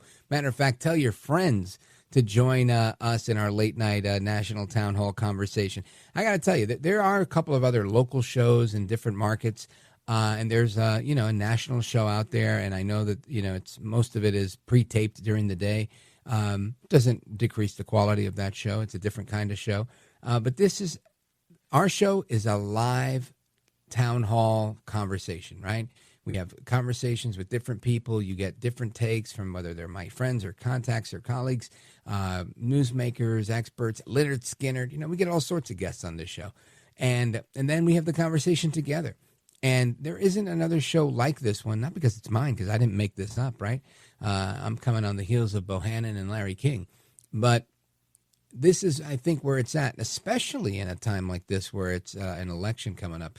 So I hear you, and I think it's funny about the pillow, but everybody needs to make sure they keep their radios on and tells their friends to listen and join this conversation. I love it when we get a call from somebody who's like, I've never called radio before, ever. I'm always honored by that because I'm thinking you could have called so many other hosts, and you chose to call me at this late hour, so I always appreciate it. Frank in Evergreen, Montana, KOFI, thank you, my brother. I appreciate you. As always, glad you're back from your trip to Ireland. We're going to get to more calls from Kansas and Alabama and more to come straight ahead. Here's the number, 833-482-5337, 833-4-VALDEZ. Keep it locked right here. I'm Rich Valdez. The second half of Open Phones Across America is coming up. Don't go anywhere.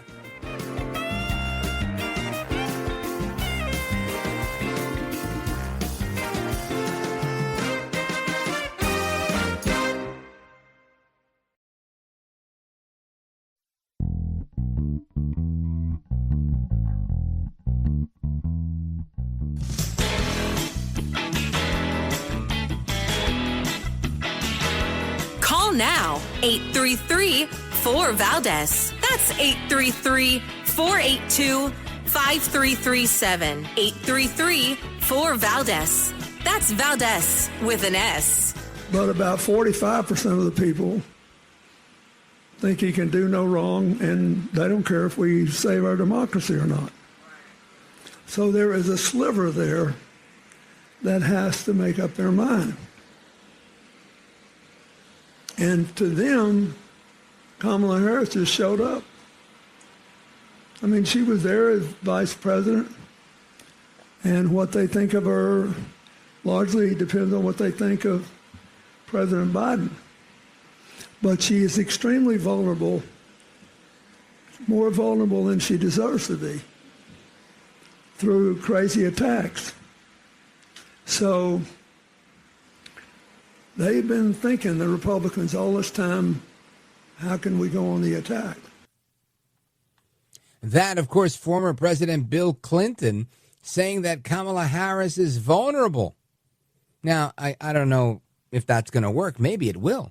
Is he trying to soften her image by saying she's a defenseless woman that is being bombarded from every angle? And how dare you? How dare you? Is he pulling a Greta Thunberg? I don't know.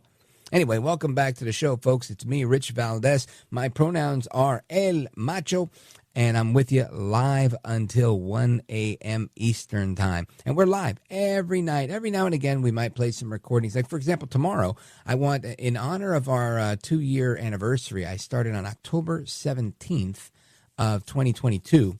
And in honor of that, I want to replay a couple of interviews that we did, and they're important ones, I think, that are very timely, right? We have a very, very in-depth conversation we had with Dr. Phil talking about Trump. Then a very important conversation that we had with, who was the other one with, Count Lacula? Tulsi Gabbard. And I also wanted to tap into my conversation with Bobby Kennedy Jr., RFK. He was on the program, and a lot of people were really interested in catching some of the highlights of that as well. So we'll be trying to bring you that one as well. But I'm going to do as many as I can tomorrow because I want you to see how prescient so much of this stuff is, right? There's so much in the news cycle that we almost forget.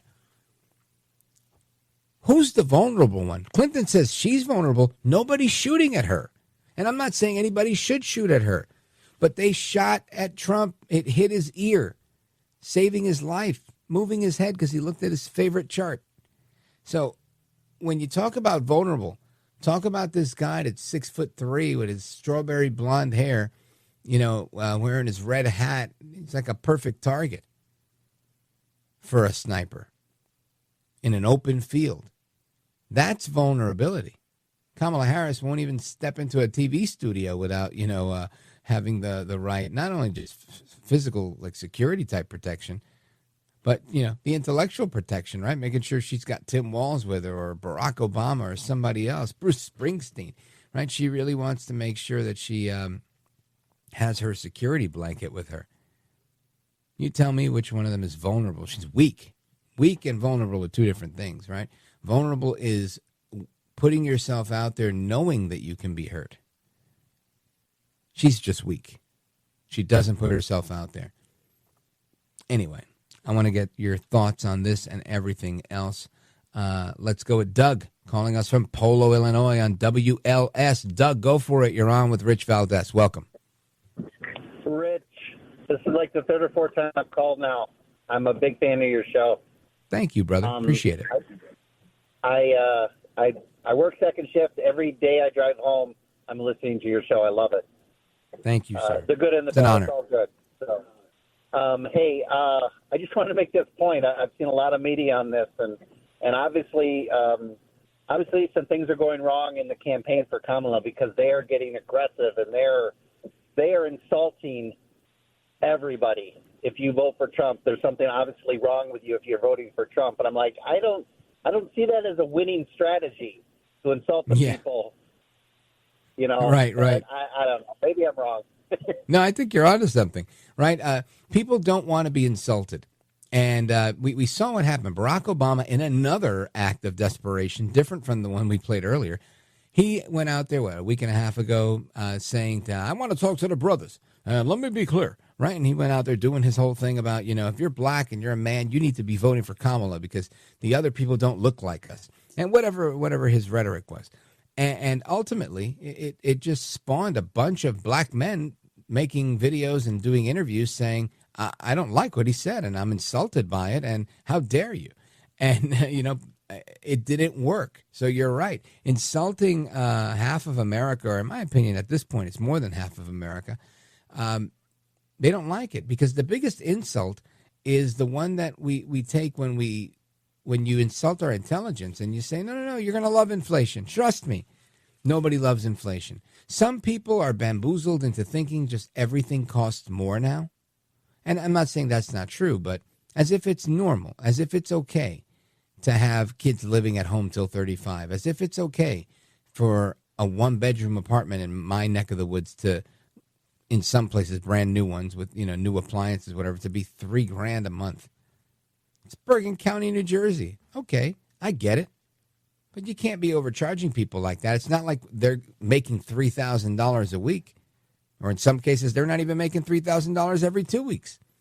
So to think that that's okay and that you can insult people any which way you want and that they're going to just knowingly and willingly say, yes, I love you. Give me more of that. I want you to take more of my paycheck. I want to have less liberty, less money, take more of my taxes, and continue to insult me, Barack. Continue to insult me, Kamala.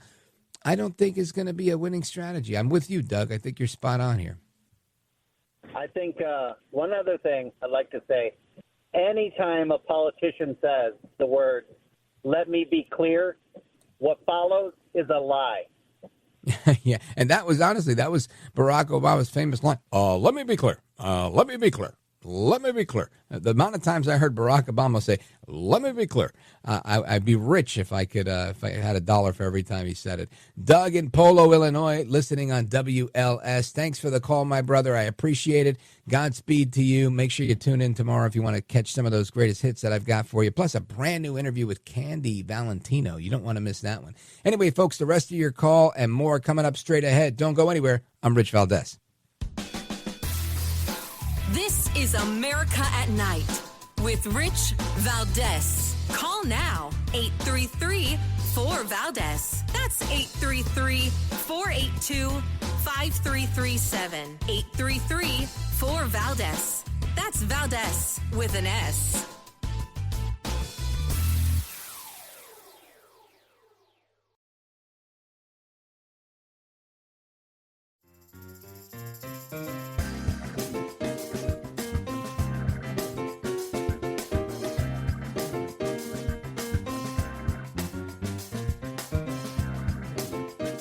America at Night, your home for the best election coverage.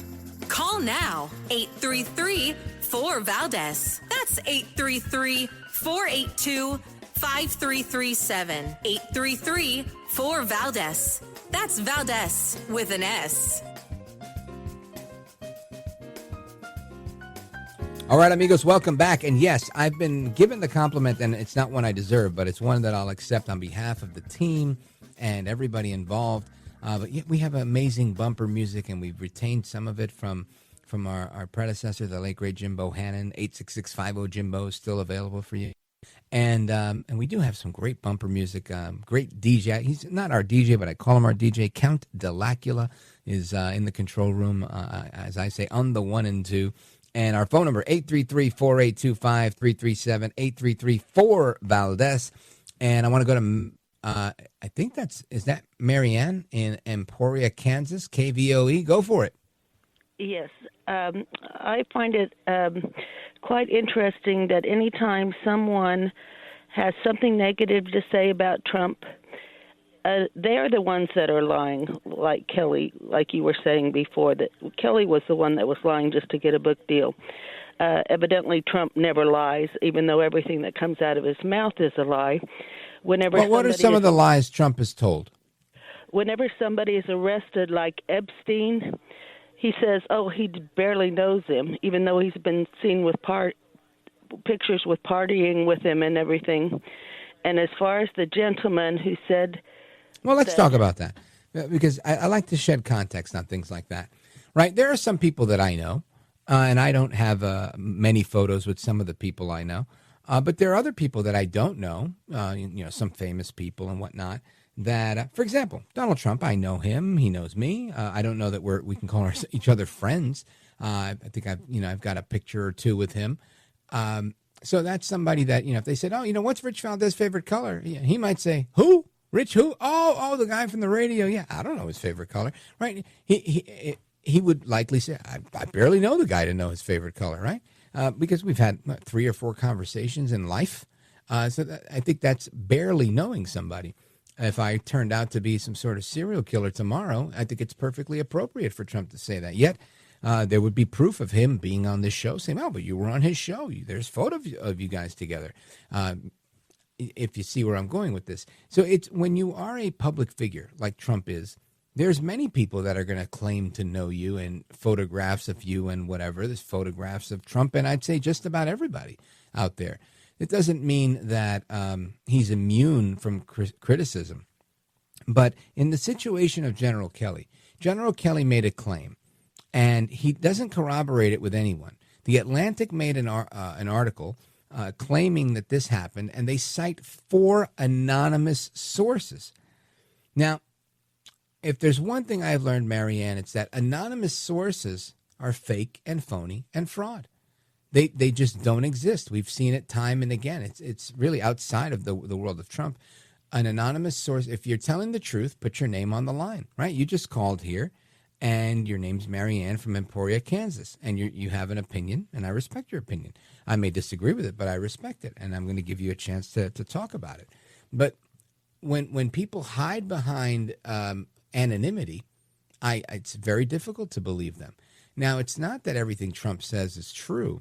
The problem is that General Kelly had the option of saying, you know what, President Trump, what you're saying is reprehensible, that you wish you had generals like Hitler, and I'm going to blow the whistle on you right now because I won't stand for that. I've served this country in uniform for however many decades he did, and I'm serving this White House with the honor, duty, and integrity that I believe one should serve in, and I just can't work for someone like you. I believe you're a fascist, and I'm out of here. Here's my resignation, and I'm going straight to the news. But he didn't do that. He finished his term. He did what he had to do, and then as they got into a little bit more of a tiff towards the end there, he went on his way. So to me, that says he's full of crap. He's full of crap. He has sour grapes, and now that he's written a book years later, right? You tell me, when was the last time Trump was in office?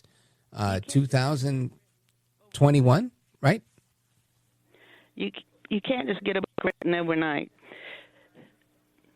Okay, but you so can't tell me that Trump has never lied. He couldn't call out Trump for his Hitler comment 4 years ago or 5 years ago when he heard it. He had to wait till he finished his book to do it.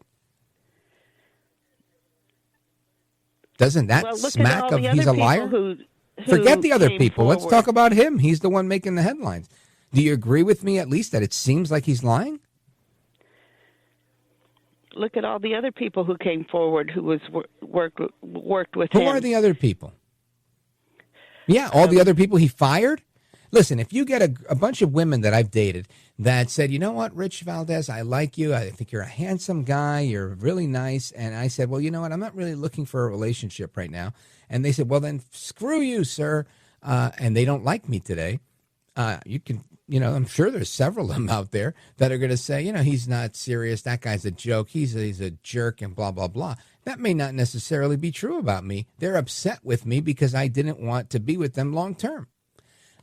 If they get fired by Trump and they have no future, and now their boss, who's the president of the United States, just fired them, I could see why they'd be upset and why they'd want to cash in and write a book and say bad things about the guy. They don't have many options left. Makes sense to me. If you have a lack of morals, if you have a lack of ethics, this is the type of thing you do. But to me, if Kelly was a stand-up guy, he would have said back when it happened, look, I don't like what this guy said, and I'm quitting. That's it, period, the end, punto final. But he didn't do it. So if you tell me 50 people that Trump fired out of the 14,000 that he hired are saying that he's the worst person on the planet, what do I care what those people have to say? When he's 50 out of 14,000 is a fraction. It just doesn't sell me, Marianne. If it sells you, How many that's... times have you been down to Mar-a-Lago? I've been down there twice. And that's why you stand behind him. No, I think I've gotten an opportunity to know him a little bit. I see what he's done, but forget the man, right? For me, it's the policy. The policy is what it's all about. How many people in my family, in my neighborhood, in my life that I know did better financially when Trump was in office? How many soldiers didn't die when Trump was in office? How many bombs didn't have to be fired and be shot? How many wars didn't start when Trump was in office? How much was inflation when he started and when he finished? I can give you the answer. It's less than 1.5. Today, we're quadruple that number.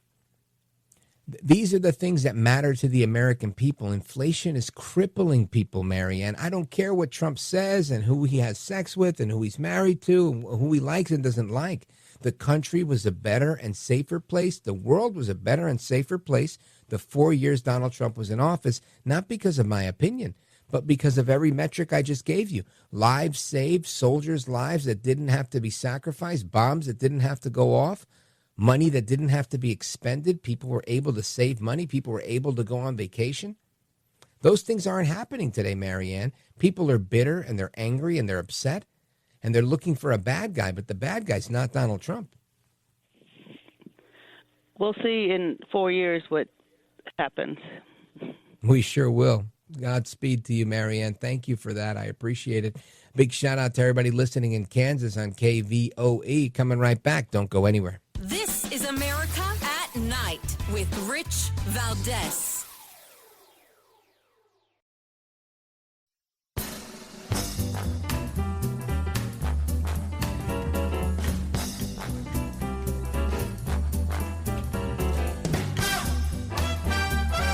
All right, amigos, it's the speed round. Keep your comments to one sentence as we travel across the country. Let's start in Fond du Lac, Wisconsin.